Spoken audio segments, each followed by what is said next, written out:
Wood-fired stuffed mullet. Sound good? You Yes. better believe it. All right, we're gonna start with mullet. It's actually a goatfish, right? But people call them red mullet. I don't know how that happened, but look how beautiful they are. Did you catch those just in the bay this morning, Jock? Yeah, I caught them, went out fishing this morning.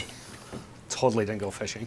I wanna show you how to prepare these. All you need is a pair of scissors and a knife, right?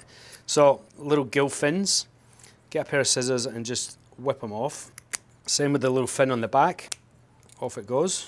All we're gonna do now is cut the main bone out, right? Drag your knife down till it hits the spine. And as we normally would fillet a fish, we go across the little spine bone and just very carefully whip it up, just the point of your knife though, and that's it. So now from there, I'm gonna do the other side and go all the way up, stopping short up at the top here. You can see just those two cuts. So now we get a pair of scissors and we're going in like that at an angle, 45-degree angle. Just cut through the spine, basically, and then turn it around and do exactly the same on the other end. There it is. And using your fingers on either side of the spine, just pinch the bones and they'll just pop out. There it is. Gorgeous. Now we're gonna make a stuffing to go inside it. Now, I'm using a wood oven, so it's gonna take minutes to cook. So whatever I stuff the fish with, it's only gonna get maybe 4 minutes cooking at the most, you know what I mean? So don't stuff it with something that takes ages to cook, otherwise your fish will be overcooked and then you'll have a nice stuffing. So I've cranked my oven up at full whack. I've had a pan in here, just getting warm. The reason being is I've got some vermouth, which I wanna get nice and hot, and I've got some currants, and I wanna soak my currants in the vermouth. So I'm just gonna pop these into the wood oven while I'm getting everything else ready. Breadcrumbs, old stale bread. I've just literally shredded it, pretty much. I've got Rick Stein's, believe it or not, that's right, ladies and gentlemen, Rick Stein's mezzalunga. Rick, if you're watching this, good job, mate. Pistachio nuts, I've given these 5 minutes in a low temp in an oven. Just give them a bit of a chop. It's nice to do it on a mezzalunga where you can just sort of have a look at, well, give it a little extra couple of chops. Rick Stein's been doing television for as long as I can remember, and apart from the fact he's a bloody great bloke, he's a great cook, and no one understands fish like Rick does. Into a bowl. Next up, I've got some herbs.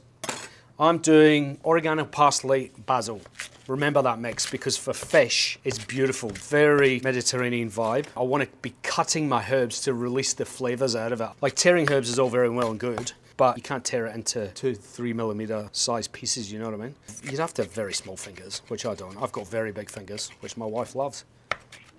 Oh, wow. All right, herbs in, beautiful. I'm not in love with garlic as much as a lot of people, but I'm gonna put some of it in. I'm just gonna use a grater as well, because I can't be bothered chopping it. How's that sound? Pretty good. Garlic in. Now, lemon zest. Lemon zest is different than lemon juice in a way that when you add heat to it, the oil comes out of the zest and you get this beautiful lemon aroma. When you sit this on a table, the smell, the aroma, you want people to go, wow, it smells mad. That's what we're looking for. And lemon is going to give you that little edge. Look at that. Could have been a cricketer catching like that. So a little bit of orange as well. Those citrus vibes. All right, zest is in. How do you think that looks? Looks great. Boo. The only thing left to go in here now is some fennel. The herb of the fennel we're going to use as a garnish. They're very strong. You don't want to be sort of using too much of it, so let's just calm down a little bit. And then cut the core out of it. And then I'm going to show off my knife skills. Wouldn't it be funny now if I cut myself? Please don't. So, really finely sliced fennel. I actually nearly did cut myself just then. So that can go in. I'm going to check my currants. There you go. Have a look at this. We've soaked up all of that beautiful vermouth. So they're going to have a sort of sweet and bitter edge to them. Look how plump and delicious they look. Some salt. Pepper. Extra virgin olive oil. And lemon. I'm going to put the juice of 2 lemons in here. Actually, I'm going to give a little cheeky splash of vermouth as well. And then get your hands in there and give it a mix. What you'll end up with is this delicious beautifully coloured looking stuffing. You could make this mix and put it through a pasta. Unbelievable, just delicious. All we got to do now is stuff the fish and give it a quick cook. I'm going to show you a little trick. So the tops of the fennel that you don't generally use, cut a little V out of it, and that's going to help us position our fish really nice and neatly. I need another one at the top, I reckon. So just stick that under the gills of the fish, like that, and that will help you open the fish out for stuffing. So our mix just goes straight in. Just make sure you push the stuffing right in, and you want it to be overflowing with stuffing. I think I've done too much stuffing, which means that I'm going to get a pasta dish. Now we're talking about making it look generous, right? Because when it sits on the table, people go, wow, look at that. All we got to do now is pop them in the oven. So that'll take about 4 minutes in the oven. That is it. Let's have a little sneaky peek.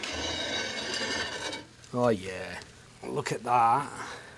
So good.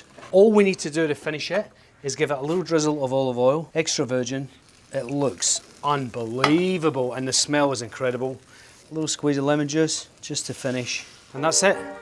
The easiest stuffed mullet that you will ever see, and I guarantee you it'll be one of the tastiest. Thanks for watching, and if you liked that, please click subscribe because there's plenty more where that came from. Also, if there's a recipe that you actually want to see me make, chuck it in the comments below and we'll get around to it. Thanks for watching.